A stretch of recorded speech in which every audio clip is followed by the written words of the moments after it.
Hi there, chapter 62. Getting close to the end of the book. Just a few chapters to go. Here we go, chapter 62. This department store styled itself more upscale than the one in which Viola had bought the rollerblades. The crap they sold here was of a more refined quality than the crap they sold at the store at the north end of the mall.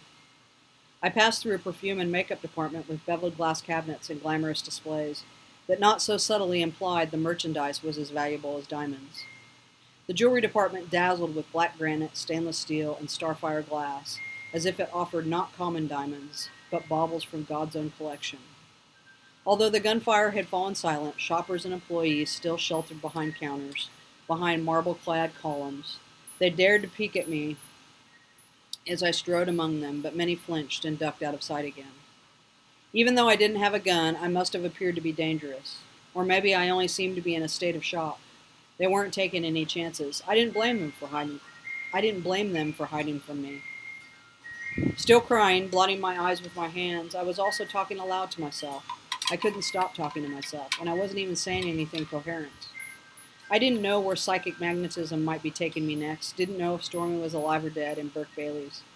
I wanted to go back to find her, but I continued to be drawn urgently forward by my demanding gift. My body language was marked by the tics, twitches, hesitations, and sudden rushes of new purpose. I must have looked not just spastic, but psychotic. Sweet-faced, sleepy-eyed Simon Varner didn't have such a sweet face anymore, or sleepy eyes, dead in front of Burke Bailey's. So maybe I was tracking something related to Varner. I couldn't guess what that might be. This compulsion to keep moving without a clearly defined quarry was new to me. Among racks of cocktail dresses, silk blouses, silk jackets, and handbags, I hurried at last to a door marked Employees Only. Beyond lay a storeroom. Directly across from the door by which I entered, another led to a concrete stairwell. The layout was familiar from the department store at the north end of the mall. The stairs led down to a corridor where I passed employee-only elevators and came to oversized swinging doors marked Receiving. This room reflected a thriving enterprise, though it didn't quite equal the size of the one at the North End store. Merchandise on racks and carts awaited processing, prepping, and transfer to stock rooms and sales floors. Numerous employees were present, but work appeared to have come to a halt. Most had gathered around a sobbing woman, and others were crossing the room toward her.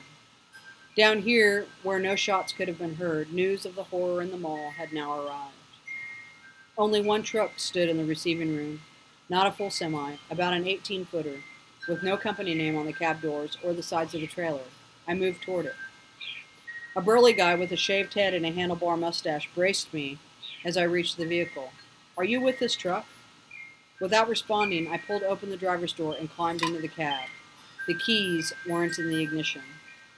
"Where's your driver?" he asked. When I popped open the glove box, I found it empty. Not even the registration or proof of insurance required by California law. "I'm the shift foreman here," the burly guy said. "Are you deaf or just difficult?" Nothing on the seats, no trash container on the floor, no scrap of discarded candy wrapper, no air freshener or decorative gewgaw hanging from the mirror. This didn't have the feel of a truck that anyone drove for a living, or in which anyone spent a significant amount of his day. When I got out from behind the steering wheel, the foreman said, "Where's your driver? He didn't leave me a manifest and the box is locked." I went around to the back of the truck, which featured a roll-up door on the cargo trailer. A key lock in the base bar of the door secured it to a channel in the truck bed. "I've got other shipments due," he said. "I can't let this just sit here." "Do you have a power drill?" I asked. "What are you going to do? Drill out the lock?" "You're not the guy who drove this in here. Are you his crew?" "Police," I lied. "Off duty."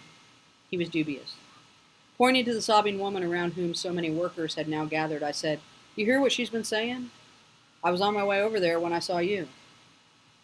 Two maniacs with machine guns shot up the mall. His face drained of color so dramatically that even his blonde mustache seemed to whiten. "You hear they shot Chief Porter last night?" I asked. "That was prep for this." With rapidly growing dread, I studied the ceiling of the immense receiving room. 3 floors of the department store were stacked on top of it, supported by its massive columns. Scared people were hiding from the gunmen up there. Hundreds and hundreds of people. "Maybe," I said, "the bastards came here with something even worse than machine guns." "Oh shit, I'll get a drill." He sprinted for it. After placing both hands flat against the roll-up door on the cargo box for a moment, I then leaned my forehead against it. I don't know what I expected to feel. In fact, I felt nothing unusual. Psychic magnetism still pulled me, however. What I wanted wasn't the truck, but what was in the truck. The foreman returned with the drill and tossed me a pair of safety goggles.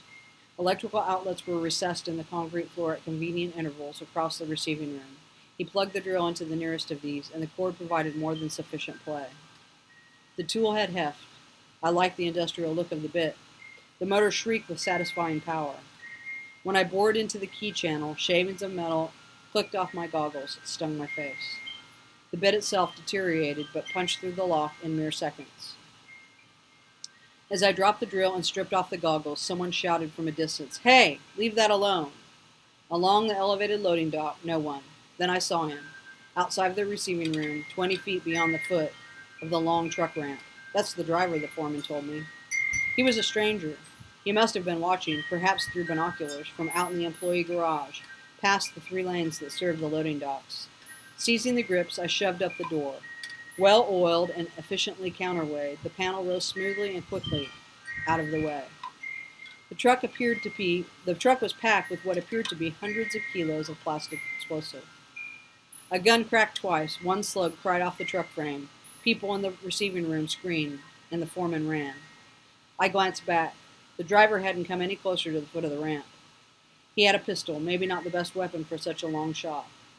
On the truck bed in front of the explosives were a mechanical kitchen timer, 2 copper-top batteries, curious bits and pieces that I didn't recognize, and a nest of wires. 2 of the wires ended in copper jacks that were plugged into a gray wall of death. With a shrill kiss of metal on metal, a 3rd shot ricocheted off the truck. I heard the foreman fire up a nearby forklift. The coven hadn't rigged the cargo to explode when the door was opened, because they had set it on such a short countdown that they didn't think anyone would get at it fast enough to disable it. The timer had a 30-minute dial, and the ticking indicator was 3 minutes from 0. Click. 2 minutes. The 4th shot hit me in the back. I didn't at once feel pain, only the jolting impact, which drove me against the truck, my face inches from the timer. Maybe it was the 5th shot, maybe the 6th, that slapped into one of the bricks of plastic explosive with a flat, wet sound. A bullet wouldn't trigger it, only an electrical charge. The 2 detonation wires were set 6 or 8 inches apart. Was one positive and the other negative, or was one just a backup in case the first wire failed to carry the detonating pulse? I didn't know if I had to yank out just one or both. Maybe it was the 6th shot, maybe the 7th, that again tore into my back. This time pain hammered me. Plenty of it, excruciating. As I sagged from the brutal impact of the bullet, I seized both wires, and as I fell backward, I jerked them out of the explosives, pulling the timer and the batteries and the entire detonator package with me. Turning as I fell, I hit the floor on my side, facing the truck ramp. The shooter had ascended further to get a better shot. Though he could have finished me off with one additional round, he turned away and sprinted down the ramp. The foreman roared past me and descended the ramp to a forklift, somewhat protected from gunfire by the raised cargo tines and their armature. I didn't believe that the shooter had fled from the forklift. He wanted to get out of there because he couldn't quite see what I had done to the detonator. He intended to escape the underground docks and the garage and get as far away as luck allowed. Worried people hurried to me. The kitchen timer still functioned. It lay on the floor inches from my face. Click. 1 minute. Already my pain was subsiding. However, I was cold. Surprisingly cold. The underground loading docks and the receiving room relied on passive cooling, no air conditioning, yet I was positively chilly. People were kneeling beside me, talking to me. They seemed to be speaking a host of foreign languages because I couldn't understand what they were saying. Funny to be so cold in the Mojave. I never heard the kitchen timer click to 0. Man, that was chapter 62. See you next time.